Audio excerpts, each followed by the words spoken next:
Bien sûr, de crypto, les infos crypto pour ceux qui n'ont pas le temps. La figure à surveiller sur Bitcoin pour ce rallye haussier de printemps, les gars, elle est assez importante. On va en parler ce matin puisqu'elle pourrait donner la fin justement de ce petit rallye qui nous fait pas mal de bien. On va parler de ça ce matin et on va parler de quelques petits trucs qui sont assez sympathiques. Le BTC, il est plutôt stable. On est à 30 350 $. Ethereum qui est juste en dessous des 2100 $ stable aussi. On a BNB qui fait une petite poussée ce matin. 333 $, 1,2%. Pareil pour CryptoClebar. Ada qui nous pousse 2,4%, il avait fait un beau rallye hier. Et Shiba qui se réveille, je l'espère, un petit peu, parce qu'il est vraiment à la traîne, qui prend 4,4% ce matin.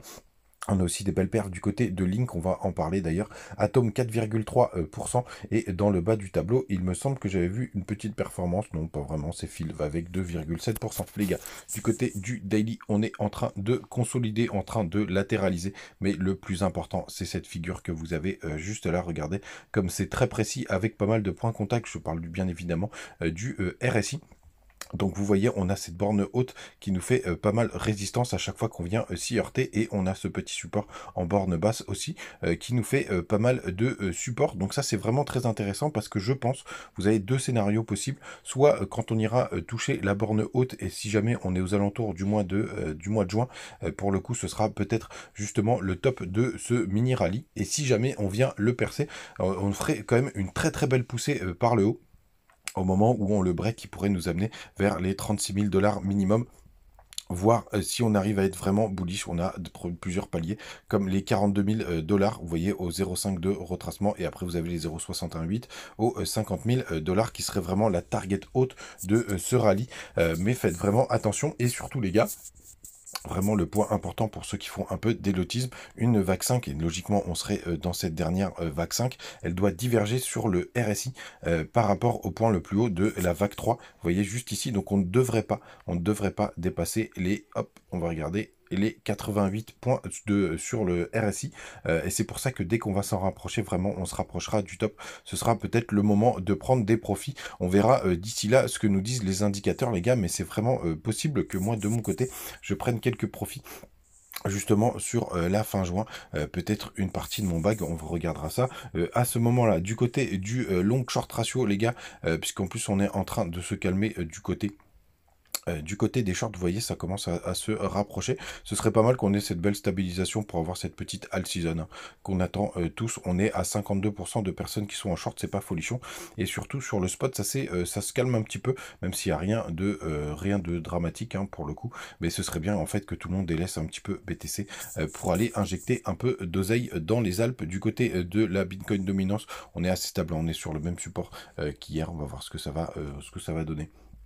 Les gars, rien, pas grand chose à se mettre sous la dent. La crypto dont je voulais parler aujourd'hui, c'est Link, parce qu'il commence à nous faire des trucs assez sympathiques. Et vous voyez, quand on se met en 3 jours, on est sur la borne haute de ce long canal, de ce long range. Au moment où ça va péter, il y aura vraiment une target assez rapide aux alentours des 13 $ à mon avis. Et puis on pourra aller un peu plus haut si jamais tout le marché se réveille un peu plus. La target haute, hein, vraiment, pour ce rallye d'été, ce serait les 26 $. Oui, ça ferait une belle performance, mais ce serait plutôt plausible pour le coup, puisque j'imagine toujours un énorme W weekly avec une correction sur la deuxième partie de l'année, sur le deuxième semestre. En tout cas, c'est le scénario que je vois le plus du côté donc de BitGet. Je sais pas si vous avez remarqué, ils ont fait un petit un coup de neuf. On va voir ce que, enfin, c'est plutôt sympathique, hein, rien de très perturbant. Sinon, hier sur le Telegram, je vous ai partagé pas mal de mes trades. Alors, il y en a qui se sont complètement éclatés au sol, mais le plus important, les gars, c'est ceux qui se passent bien. Et ce matin, vous voyez, j'étais rentré donc sur ENS, je suis à plus 100% ce matin. On a Kava où j'ai accompagné un des gars sur le Telegram. Voilà, pour le coup, c'est pas terrible. On a Clay, c'était mon petit chouchou, qui nous fait aussi une belle performance, et Mina, qui est aussi sur une belle configuration, qui est pour l'instant à moins 11%, et je me suis fait éclater sur de trades, là je crois que c'était QNT, et l'autre, j'ai oublié lequel c'était, mais en tout cas dans la globalité, et c'est ça le plus important les gars. c'est d'être à l'équilibre, hein. Le trading, c'est plutôt chouette. Du côté du copy trading, ça se passe toujours aussi bien sur Fairdesk, hein. Pour le coup, je vous laisserai le lien en description. Je suis à peu près 3 900 $ depuis le début de la semaine. Donc ça fait vraiment très plaisir, les gars. Mais évidemment, je vous mets pas trop en avant ce sujet-là, puisque pour le coup, le copy trading, ça reste quand même très dangereux. Vous êtes dépendant de ce que font les autres. Ça peut être assez agaçant, mais en tout cas, ceux qui veulent jeter un œil, n'hésitez pas. Et je vous souhaite un très très bon dimanche. Je vais essayer de vous faire une petite vidéo ce soir sur un thème important, sur comment j'ai gagné 1500 balles en crypto sans rien faire. Mais c'est pas encore sûr, ça dépend de ma journée. Passez un très très bon dimanche, les gars. Salut.